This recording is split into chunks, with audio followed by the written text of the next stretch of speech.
నమస్తే, welcome to our channel. నేను ప్రియాంకరావు. ఒక మాజీ సీఎం ప్రెస్ మీట్ పెట్టారు అంటే ప్రతి ఒక్కరూ కూడా కన్నార్పకుండా మిస్ అవ్వకుండా చూస్తారు. ఎందుకు?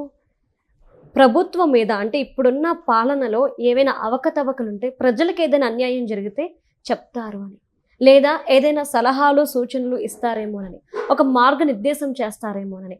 ఒకప్పుడు పాలిటిక్స్ ఇలానే ఉండేది, హెల్దీ పాలిటిక్స్. కానీ ఇప్పుడు జగన్మోహన్ రెడ్డి గారిని మనం తీసుకుంటే వస్తారు, వారంలో 2 రోజులు ఏపీకి వస్తారు, స్కెడ్యూల్ ఫినిష్. నెలకో పరామర్శ, నెలకో ప్రెస్ మీట్, అయిపోయింది. ప్రెస్ మీట్ పెట్టిన ప్రతిసారి మీడియాకి 1 వీక్కి సరిపడా మంచి స్టఫ్ ఇచ్చి వెళ్తారు. మరి ఒక మాజీ సీఎం పెట్టాల్సిన ప్రెస్ మీట్లేనా ఇవి? పైగా పెట్టిన ప్రతిసారి ఏదో ఒక అబాస్పాలు. అంటే ఆయనకి ఎవరైనా ఇస్తున్న స్క్రిప్ట్ ఏం సరిగ్గా చదవట్లేదా, లేదంటే ఈయన ఇస్తున్న దాన్ని అర్థం చేసుకోలేకపోతున్నారా? ఏం జరుగుతుంది? సో దీని గురించి ఈరోజు తెలుసుకుందాం. మనతో మాట్లాడడానికి ఈరోజు ఎందుకు మాట్లాడుకుంటున్నామంటే, ఇంకొద్దిసేపట్లో జగన్మోహన్ రెడ్డి గారి ప్రెస్ మీట్ ఉంది కాబట్టి. సో మనతో మాట్లాడడానికి ప్రముఖ పొలిటికల్ అనలిస్ట్ డివి శ్రీనివాస్ గారు ఉన్నారు. ఆయన అడిగి తెలుసుకుందాం. నమస్కారం సార్. నమస్తే. జగన్మోహన్ రెడ్డి గారు ఆయన స్కెడ్యూల్ చూస్తే చాలా ఆశ్చర్యపోవాలి. అధికారంలో ఉన్నప్పుడు ప్రజల్లోకి రాలేదు. సరే, అధికారం పోయాక ప్రజల్లోకి వస్తారా అని ఆయన అనుకుంటే స్కెడ్యూల్ పెట్టుకొని దూరంగా ఉండి వెళ్తున్నారు. సరే, ప్రెస్ మీట్లు పెట్టి ఏదైనా దిశానిర్దేశం చేస్తారా? ప్రజల కోసం అసెంబ్లీలో ఎలానో ఫైట్ చేయట్లేదు, ప్రశ్నలు వేయట్లేదు, అట్లీస్ట్ ప్రెస్ మీట్ ముందైనా ప్రశ్నిస్తారా అనుకుంటే ఒక మంచి స్టఫ్ ఇచ్చి ఏదో ఒక న్యూసెన్స్ చేసి వెళ్తున్నారు. ఏంటి సార్ ఇది అసలు? ఒక మాజీ సీఎం పెట్టాల్సిన ప్రెస్ మీట్, మాజీ సీఎం నడుచుకోవాల్సిన వ్యవహారమేనా ఇది? బ్రహ్మానందం చాలా సీరియస్ అయ్యాడంట. ఎందుకు సార్? మొన్న ఫోన్ చేసి అసలు విపరీతంగా కోప్పడ్డాడంట. ఏంటి, నా మీమ్స్ కన్నా నీ ఎక్కువ మీమ్స్ వస్తున్నాయి అంటే. ఇప్పుడు జగన్మోహన్ రెడ్డి ప్రెస్ మీట్ అంటే అది ఒక జోకర్స్ మీట్గా, మరి ఆ సోషల్ మీడియాకి ఇప్పుడు ఒక కంటెంట్గా అతను మారాడని. ఇవాళ మీరు అన్నారు, ఏది మాజీ ముఖ్యమంత్రి ప్రెస్ మీట్ పెడితే అసలు అందరూ కళ్ళప్పగించి చూస్తుంటారు. వీళ్ళు ఇప్పుడు జగన్మోహన్ రెడ్డి ప్రెస్ మీట్ పెడితే ఎవరు కళ్ళప్పగించి చూస్తున్నారు? సోషల్ మీడియా బ్యాచ్ అంతా. ఏ స్టఫ్ దొరుకుద్దా అని. అరే అసలు ఇప్పుడు ప్రతి నిమిషం ఆయన హావభావాలు, అతని మాటలు మనం చూసాం గతంలో ఏ విధంగా నవ్వుల పాలైందో. కౌ కౌ కౌ ఏంటది, ఆవు ఆవు ఆవు అండర్ న్యూట్రిషన్, అండర్ ఫీడింగ్లో ఉంటే మరి ఇలాగే నెయ్యి ఈ విధంగానే వస్తుంది. రసాయనాలతో తయారవుద్దా? పామాయిల్తో తయారవుద్దా? పామోలిన్తో తయారవుద్దా? ఎస్టిక్ యాసిడ్ ఈస్టర్తో తయారవుద్దా? అండర్ ఫీడింగా ఇది? కౌ అండర్ ఫీడింగా, లేకపోతే సుబ్బారెడ్డి అండర్ ఫీడింగ్లో ఉన్నాడా? భూమన కరుణాకర్ రెడ్డి అండర్ ఫీడింగ్లో ఉంటే ఈ విధమైన నెయ్యి తయారైందా? లేకపోతే ఆ మధ్య ఇంకో మాట అన్నాడు, ఏంటది, ఏముంది, డేటా అప్లై చేస్తే మైండ్కి డేటా అప్లై చేస్తే నేను అంటుంది అదే. జగన్మోహన్ రెడ్డి అంటే ఒక లాఫింగ్ స్టాక్గా. ఇప్పుడు మనకేంటి స్టాండప్ కామెడీ మరి చూస్తుంటారు, మరి ఈ మధ్య అది బాగా పాపులర్ అయ్యింది ఇంటర్నేషనల్గా. ఇది సిట్ డౌన్ కామెడీయా, ప్రెస్ మీట్ కామెడీయా? జగన్మోహన్ రెడ్డి ప్రెస్ మీట్ పెడుతున్నాడంటే అది అతని ఫ్రస్ట్రేషన్ మీటా, లేదు జోకర్స్ మీటా? ఇప్పుడు ఈరోజు అంబటి రాంబాబు వస్తున్నాడు. అంబటి రాంబాబుని పక్కన కూర్చోబెట్టి మరి ఆయన కాపు నేత, కాపు టైగర్. అసలు ఇవాళ పెద్ద సినిమా చేశాడు రాంబాబు కూడా. ఎక్కడ, రాజమండ్రి జైలు నుంచి నిన్న విడుదలయ్యాడు. రాత్రి అక్కడ రాజా ఇంట్లో ఉన్నాడు. పొద్దున చంద్రబాబు టైప్లో నేను కూడా పెద్ద ప్రొసెషన్తో వెళ్తానని. అంటే నీ స్థాయి ఏంటి? నువ్వు చంద్రబాబు లాగా నీకు మొత్తం అందరూ అన్ని చోట్ల నీరాజనాలు పలుకుతారా? కాలినడకనంటాడు, పోలీసులు ఆపితే సెక్షన్ 30 అంటే. ఇప్పుడు జగన్మోహన్ రెడ్డి ప్రెస్ మీట్లో ఒక పక్క అంబటి రాంబాబు, ఇంకో పక్క జోగి రమేష్, ఎవరినో కూర్చోబెట్టుకుని మాట్లాడతాడు. మొత్తం కాపు నాయకులేనా? అంటే నాకు ఒక చిన్న డౌట్ వచ్చింది సార్. జగన్మోహన్ రెడ్డి గారు ప్రతిసారి, అంటే జగన్మోహన్ రెడ్డి గారు వాళ్ళ నాయకులు మాట్లాడేవి చూస్తే పొంతలు ఉండదు. ఈయనేమో ప్రభుత్వం మీద బురద జల్లుతాడు, వాళ్ళేమో లేదు నాయన అంతా బాగుంది అని చెప్తారు. ఇప్పుడు చూస్తే అంబటి గారు ఒక మాట అన్నారు ప్రెస్ మీట్తో వాళ్ళతో మాట్లాడుతూ, నన్ను పోలీసులు ఏమి కొట్టలేదు, నాకు అన్నీ బాగా చూసుకున్నారు, జైల్లో అంత సౌకర్యంగా ఉంది, కాకపోతే నేనే కాలు జారి పడ్డాను అని. ఇప్పుడు ప్రెస్ మీట్ పెట్టి జగన్మోహన్ రెడ్డి గారు పోలీసులు హింసించారు అని అంటారేమో, అందుకే ప్రెస్ మీట్ ఏమో అన్న డౌట్. అంటే ఇప్పుడు బోరగడ్డ అనిల్ కుంటుకుంటూ నడుస్తూ వెళ్ళిన దృశ్యాలు కళ్ళ ముందు ఉన్న దాంట్లో ఇప్పుడు అంబటి రాంబాబు కూడా కుంటుకుంటూ వెళ్తుంటే పోలీసులు కొట్టారు అని ఎక్కడ ఇతను అంటే ఒకటి ఇక్కడ ఇప్పుడు ఎందుకు అసలు అంబటి రాంబాబు జోగి రమేష్ని పక్కన కూర్చోబెట్టుకుని మాట్లాడటం ఎందుకు? అనంతబాబుని పెట్టుకుంటే పోలా?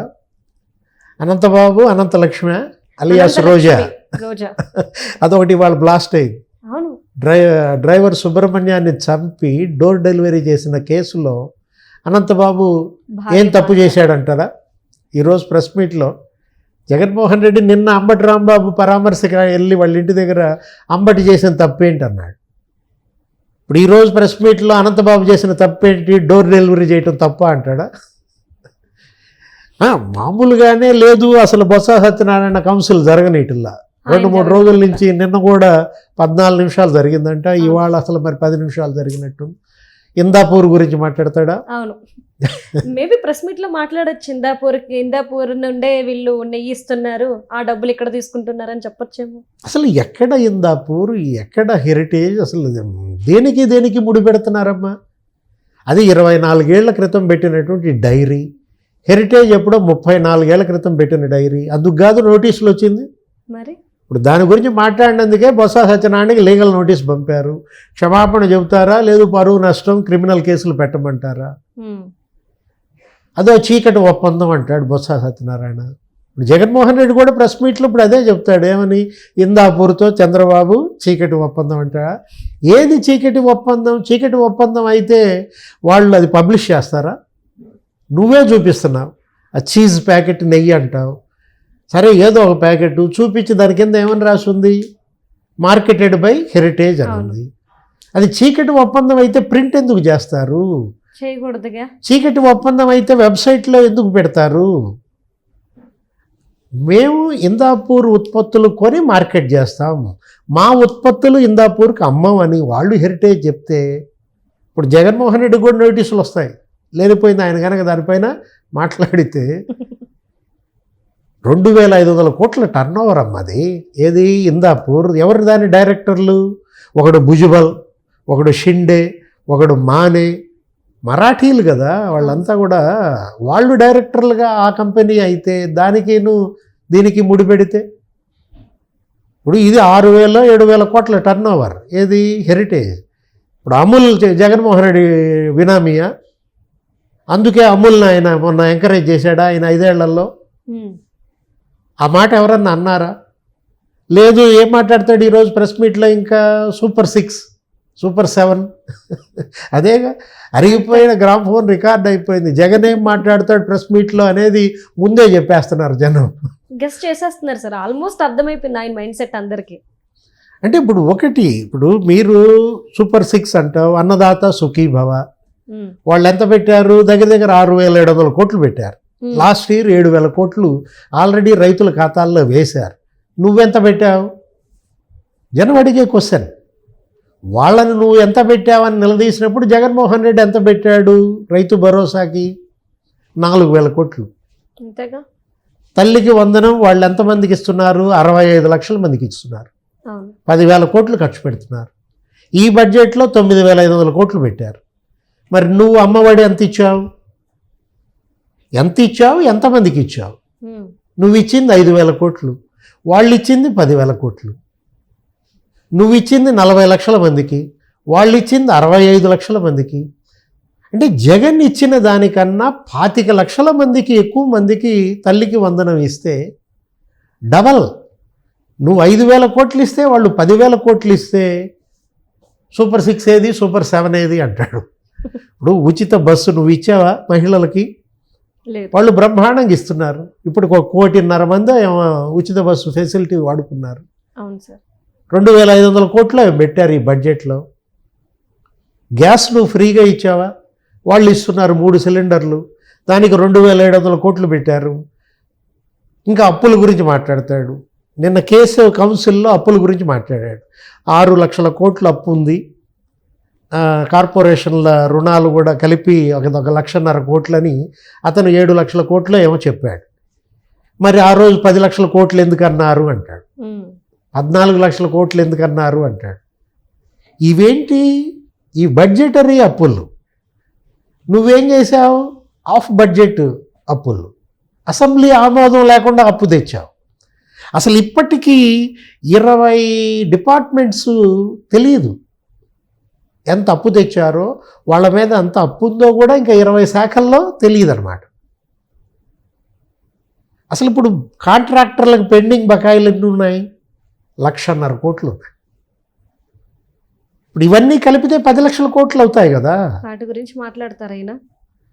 అంటే ఏంటంటే కనికట్టు, మసిబూసి మారేడికాయ చేయటం, అంటే అబద్ధాల మేకప్ అంటాడు. అదేమంటే అసలు నువ్వు వేసుకున్న మేకప్పే అది, కానీ చంద్రబాబు అబద్ధాల మేకప్ అంటాడు.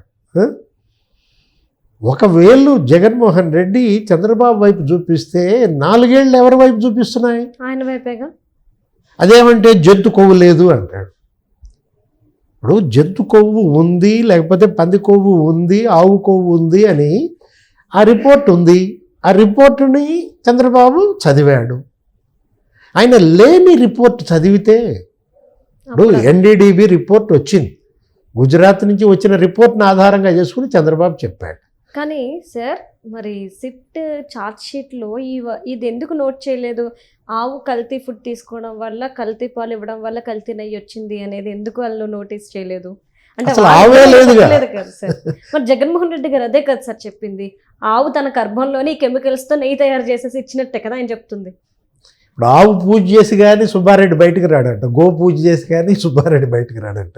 ఏ గోవు, ఏ రసాయనాలతో చేసిన గోవు?